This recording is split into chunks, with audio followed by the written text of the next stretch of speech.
what we do in the midst of this sin-sick age that has rejected the gospel and perverted the gospel and replaced the gospel with that which is not the gospel.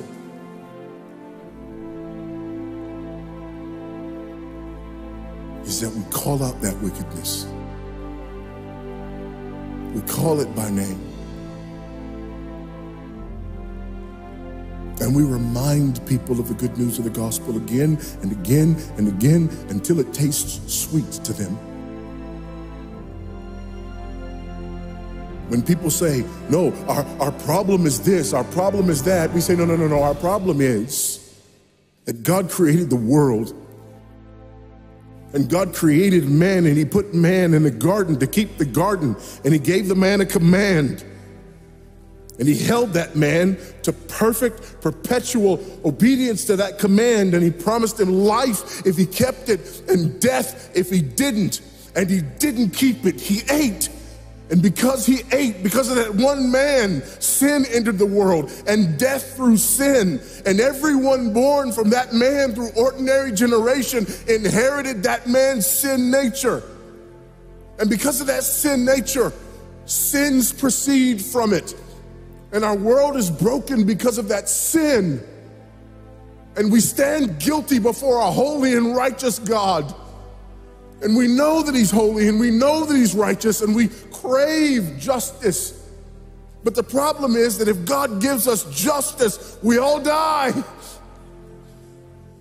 And so that God, in his goodness and in his mercy, sent forth his son, who was not born of ordinary generation, but was born of a virgin. Yes, the virgin birth matters. Why? Because if he's born of ordinary generation, he's born in sin.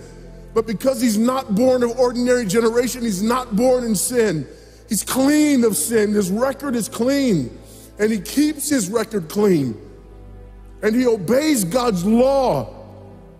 And because he's fully God and fully man, he obeys the law of God on our behalf in his active obedience. And then in his passive obedience, God made him who knew no sin to be sin for us. All we like sheep had gone astray. Each of us had turned to his own way, but God laid upon him the iniquity of us all. And Christ died for sin once for all, the just for the unjust. And God imputes our sinfulness to him. And he nails our sinfulness to the tree. And Christ dies and raises again on the third day for our justification. And there's another imputation. The righteousness of Christ is actually imputed to us so that God can be both just and the justifier of the one who places faith in Jesus Christ, so that all those who come to Christ may enter in, so that all those who place faith in Christ might be saved, but not only saved, but sanctified. Because he's the firstborn of many brethren. We're justified and we're adopted into the family of God. And we're sanctified. And as his children, we begin to bear the family resemblance. And we're further sanctified throughout this life by the very same gospel that saves us.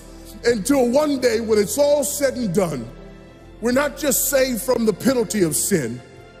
We're not just saved from the power of sin, but one day we're glorified and saved from the very presence of sin. That's the gospel that we preach. That's the gospel that we need. And that's the gospel that's more than enough.